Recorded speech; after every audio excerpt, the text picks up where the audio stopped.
Great, well thank you very much. So I'm interested in the psychology of space, and one of the things that I've become interested in is how can we characterize these psychological features of space. And when I say we, I mainly mean Lindsay, who did most of the work on the stuff I'm going to be talking about today.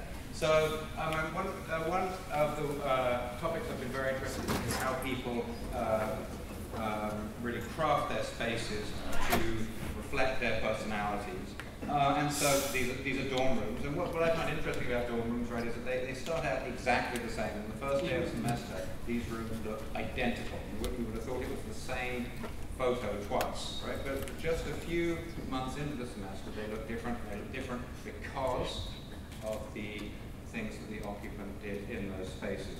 And so I'm very interested in how those processes work, but also interested in sort of what they're trying to evoke when they do this. Also in terms of sort of office spaces, people will change those too. And I think there is a number of mechanisms by which they do this. And I'm not going to go through them all today, but I'm just going to mention a couple. So one of them is what I think is identity claim. So a great example is these awards on the wall here, right? An identity claim are deliberate statements to others about our attitudes, values, what's important to us. And I call these identity claims because they're close, they're behind where the person is sitting, right? These are statements to other people, not disingenuous ones, probably very authentic expressions of this is who I am, this is what's important to me. The occupant sits here and looks this way and is sort of surrounded by all of these accomplishments for other people saying, hey, this is who I am. You see this in personal spaces too, identity claims. This is what's on the doors of one of the dorm rooms we studied, of people saying, again, this is who I am, this is what is important to me. Before you've even crossed the threshold of the room, you know something about this person. And note, this person isn't looking at this stuff. This person doesn't get to see this stuff. They're inside the room. It's not for them. It's not for them at all. It's for others. So that's some of the things that we do to change spaces to match our personality. One of the other things, and the thing that's more relevant to what I want to talk about today, is the way we use the space to try and affect how we think. The things we think about, the things we feel. Thought and feeling regulators, I call this. And Wendy Gardner, Cindy Pickett, and others have looked at social snaps, things like this photo of your loved one. Think about your own space. Do you have a photo of something that's there for you? It's something you put in the environment and it's there to try to help you get over the isolation. You're at work, you're feeling, oh dear, I have to work, and you're feeling a little depleted, and then you look, oh, there's my baby, and then you feel much better for a little bit, you can go back to work. And it's that sort of thing, right? We create these spaces, we craft these spaces to to suit our personalities and our emotional states or our arousal levels. Here are two offices from a certain university. Can you spot the extrovert and can you spot the introvert? People. This doesn't know they have a tree. So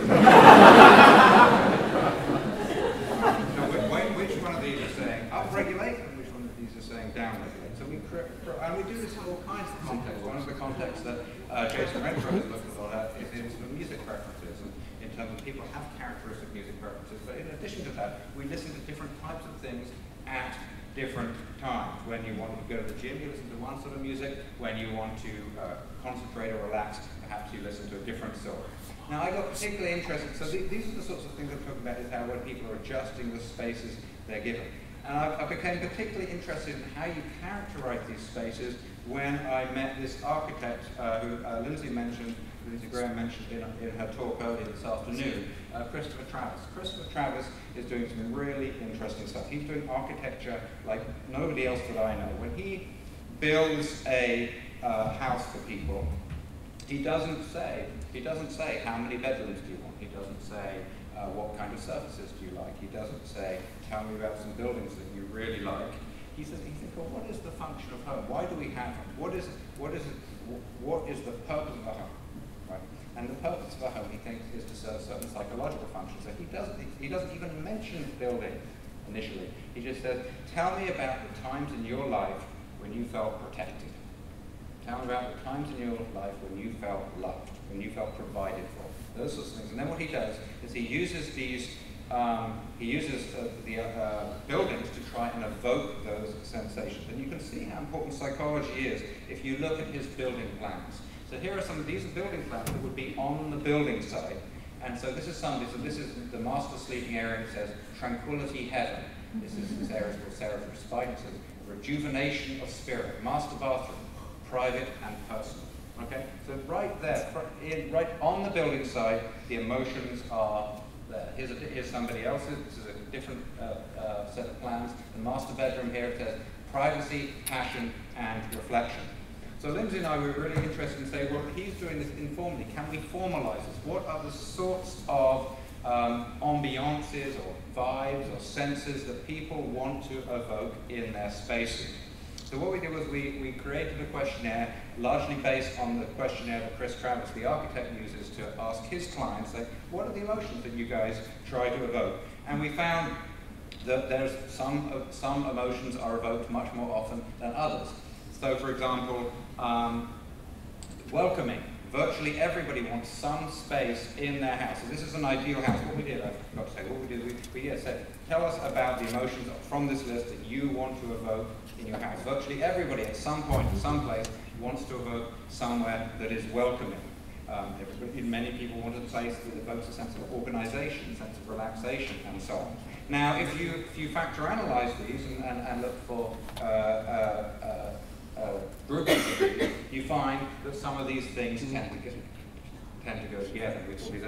We name these ambience dimensions. Restoration, which the spaces where you want to evoke a sense of privacy, rejuvenation, relaxation, tranquility, etc. We called it kinship. It's sort of those spaces where you want to evoke a sense of community, family, togetherness, sophistication.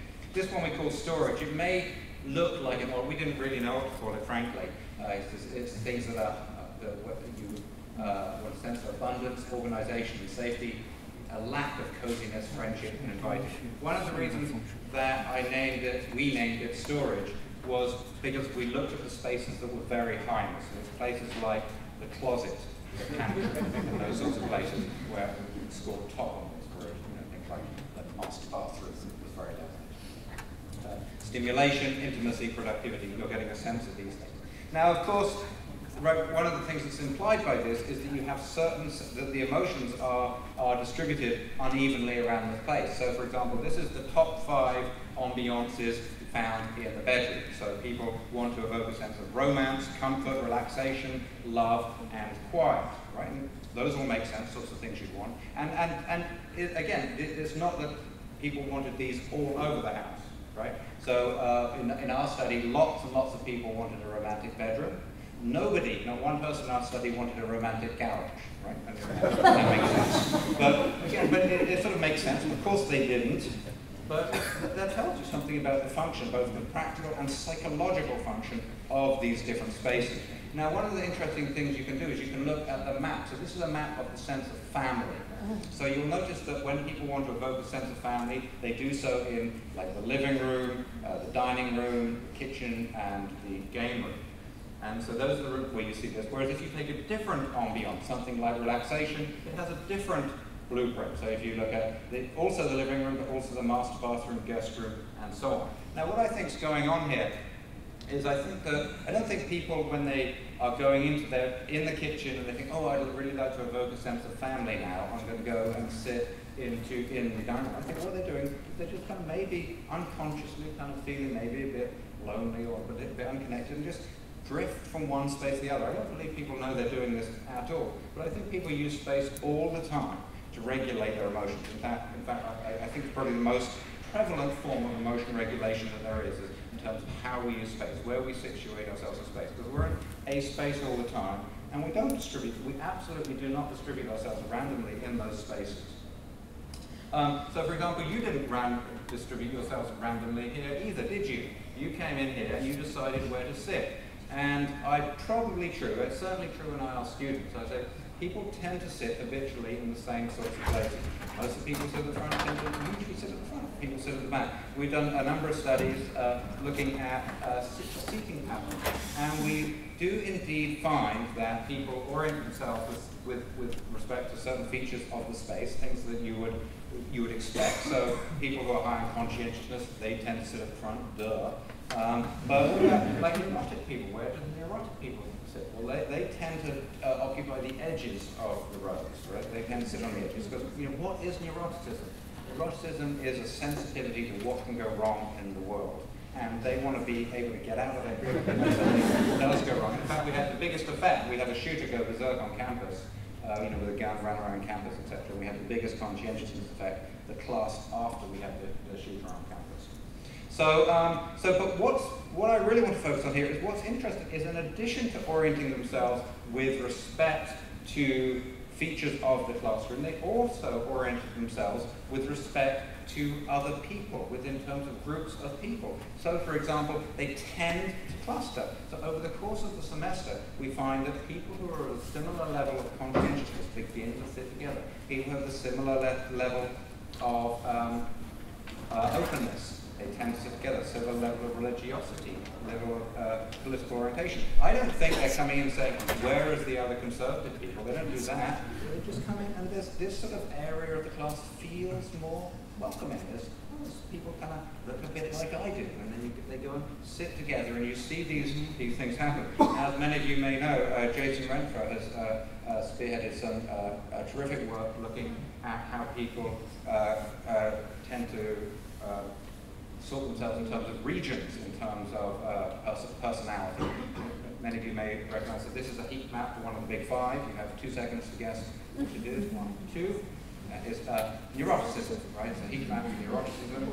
You see which of the stereotypes of neurotic New Yorkers and the laid-back Californians are spot on. This is all Jason's data, I should point out. Which one could that be? Is openness. So you see that kind of icy, low openness area. High openness, essentially up the coast. So speaking of so I think this is one of the things we do. I don't know about you, but I travel a lot, and when I go to a new town, I think, well, all right, where am I going to go to? And I want to probably go and work and prepare a talk like this. And so I'll go into a cafe and I'll open the door and go, these are not my people. I'll close the door and I'll go somewhere else. And I think that is part of the same thing as the classroom. We want to be around people like us. So Lindsay said, well, can we kind of characterize the ambiances of different spaces? So what we did was we went around 25 different cafes and bars in Austin, Texas. We sent our team in there, and they went there at different times of day, and they went there multiple times, and they were characterizing these spaces in terms of 3 types of things.